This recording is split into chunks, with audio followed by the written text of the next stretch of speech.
नमस्कार, स्वागत है आपका न्यूज़ 11 में और मैं हूं आपके साथ बलराम शर्मा। वृंदावन वैसे अपने आप में पतित पावन है और वृंदावन की धरती बहुत कुछ सिखाती भी है और बहुत कुछ सीखती भी है। आज यहां वृंदावन की विज़िट करने के लिए आर्मी की एक पूरी टीम आई है।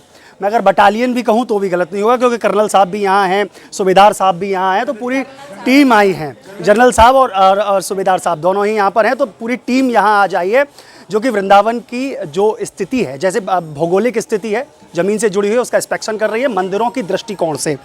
मेरे साथ में कर्नल लाखन सिंह जी मेरे साथ में हैं, मैं इनसे जानकारी कर लेता हूं क्या रहा भाई साहब और क्या सोच थी और किस सोच को लेकर के वृंदावन आए हैं। हम लोग यहाँ से करीब ग्रेटर नोएडा में रहते हैं, आर्मी की सोसाइटी AWHO, वहाँ से जो हमारा सनातन मंदिर का जो ग्रुप है उसके लगभग 50 फैमिलीज, 50 मतलब लेडीज जेंट्स आए हैं यहाँ वृंदावन के दर्शन करने के लिए।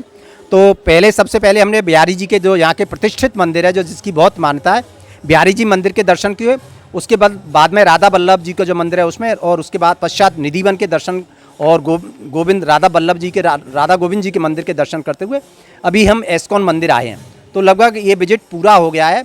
और वृंदावन तो भारत की जो आध्यात्मिक राजधानी है, यहाँ जो आनंद वृंदावन में प्रवेश है, ब्रज की सीमा में प्रवेश करते हुए वो कहीं आपको अनुभव हो नहीं सकता। आप जैसे ही ब्रज की सीमा में प्रवेश करेंगे तो वो अतीब एक अलग टाइप का आनंद है, वो आनंद यहाँ प्राप्त होता है। इसलिए आदमी बार बार यहाँ आने की कोशिश करता है उस आनंद को पाने के लिए। ठीक है, यही मेरा अनुभव है। देखिए भाई साहब भी यहाँ हैं। भाई साहब, क्या जनरल साहब क्या देखा आपने और क्या समझा अभी तक वृंदावन में? अगर मैं आध्यात्म की बात करूँ तो कैसा लगा वृंदावन और क्या कहेंगे इसके लिए? जहाँ तक मेरा ख्याल है, वृंदावन से ज़्यादा शांत प्रिय कोई जगह नहीं है। और हम लोग कभी महसूस कर रहे हैं, जैसा कर्नल लाखन साहब ने बताया है, तकरीबन हमारा विज़िट पूरा हो गया। इसके बाद हम प्रेम मंदिर और वहाँ का लाइट एंड साउंड देख के वापस गुरजिंदर विहार ग्रेटर नोएडा चले जाएंगे। और एक हमारा बहुत अच्छा दिन बीता है इस तरह के। यहाँ क्या मतलब क्या देखने के लिए वृंदावन आए थे? मतलब क्या लेकर के जा रहे हैं यहाँ से आज आप, जब वृंदावन का पूरा भ्रमण किया है तो आपने? भक्ति के साथ आए थे और भक्ति के साथ ही जा रहे हैं। और बड़ा अच्छा लगा हमको, बड़ा अध्यात्म फीलिंग हुआ।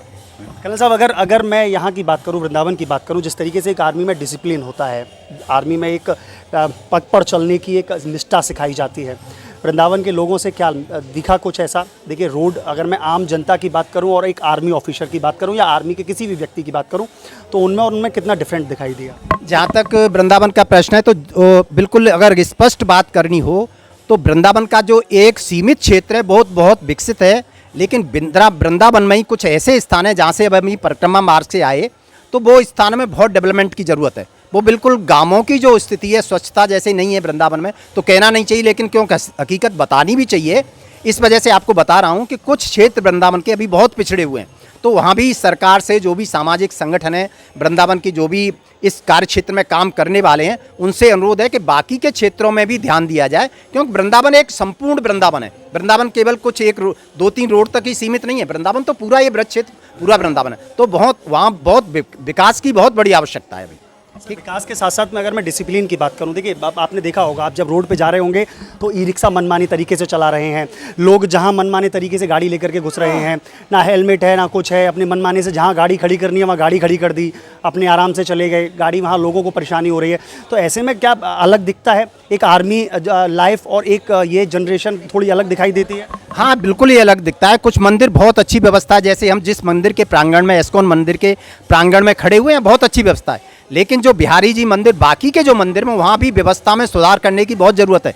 आज हम दर्शन करने के लिए इतनी भीड़ है वहाँ कि लेडीज़ को भी बड़ी मुश्किल से ऐसे लग रहा था जैसे कहीं लड़ाई लड़ रहे हैं, कोई जैसे गाँवों में लड़ाई होती है उस टाइप की लड़ाई लड़के दर्शन करने के लिए गए हम लोग, और लेडीज़ को बड़ी मुश्किल से निकाल के लाए।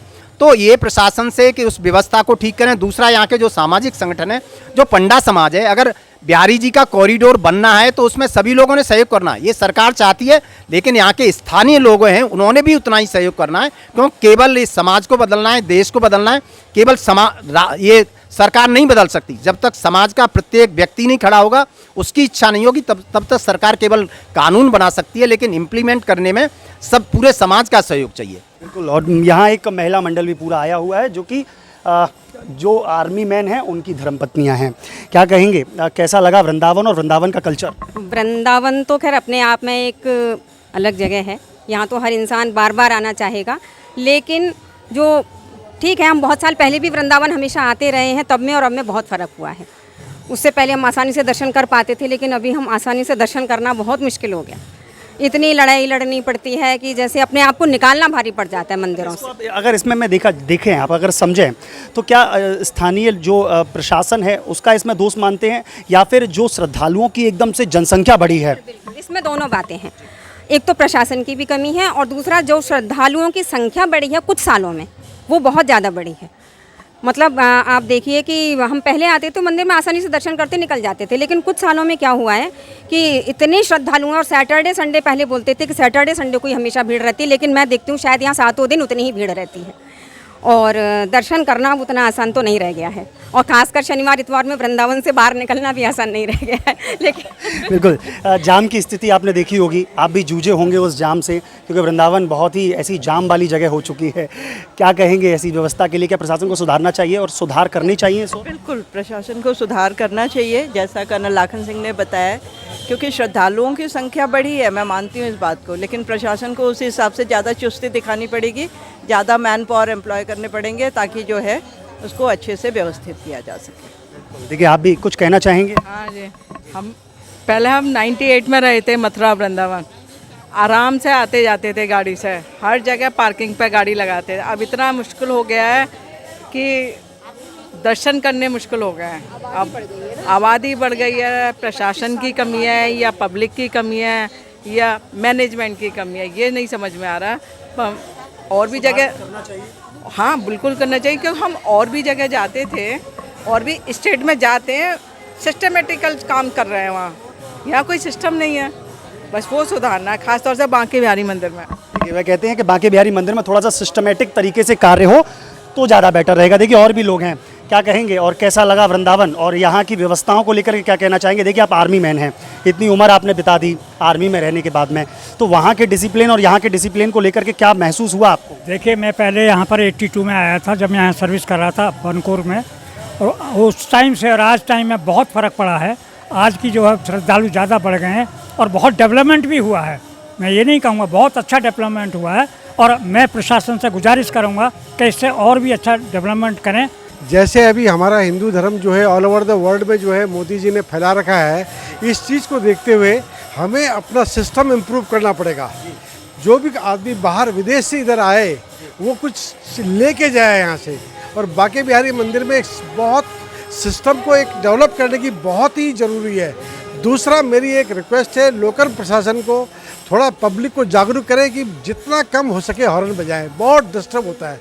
हॉर्न के ऊपर जो है ओवर राइडिंग हो रही है, हॉर्न को बहुत कम बजाएं ताकि लोग विदेश से आ रहे हैं, इधर लोग आ रहे हैं, उनके ऊपर कोई गलत वो चीज़ नहीं जाए और वो यहाँ से अच्छा इंप्रेशन लेके जाएं, यही एक रिक्वेस्ट है। देखिए वह कहते हैं कि सिस्टम डेवलप करना चाहिए। बाकी का ब्रज है, ब्रज की धरा अपने आप में पतित पावनी है, क्योंकि देखिए भगवान श्री कृष्ण की लीला स्थली और भगवान श्री कृष्ण की कीला स्थली दोनों ही ब्रज में कहे जाते हैं और वृंदावन को मंदिरों की नगरी भी कहा जाता है। ऐसे में जब आप सोचिए वह एक्स आर्मी के सभी लोग मिलकर के वृंदावन की विजिट करने के लिए आए हैं, देखने के लिए आए हैं, समझने के लिए आए हैं यहाँ के कल्चर को, तो आप समझ सकते हैं कि हमारा वृंदावन कितना अतुल्य है। लेकिन ऐसे में वह यह भी कह जाते हैं कि प्रशासन को अपनी व्यवस्थाओं को सुधारना चाहिए, चीज़ों को सुधारना चाहिए। जो व्यवस्थाएं बिगड़ी हुई हैं, जो हालात बिगड़े हुए हैं, उन पर थोड़ा सा कार्रवाई करनी चाहिए। हालांकि वे बार बार एक ही चीज़ को चिन्हित कर देते हैं, वे बार बार घुमा करके बांके बिहारी मंदिर को चिन्हित करते हुए कह देते हैं कि वहाँ की व्यवस्थाओं को जरूर सुधारना चाहिए।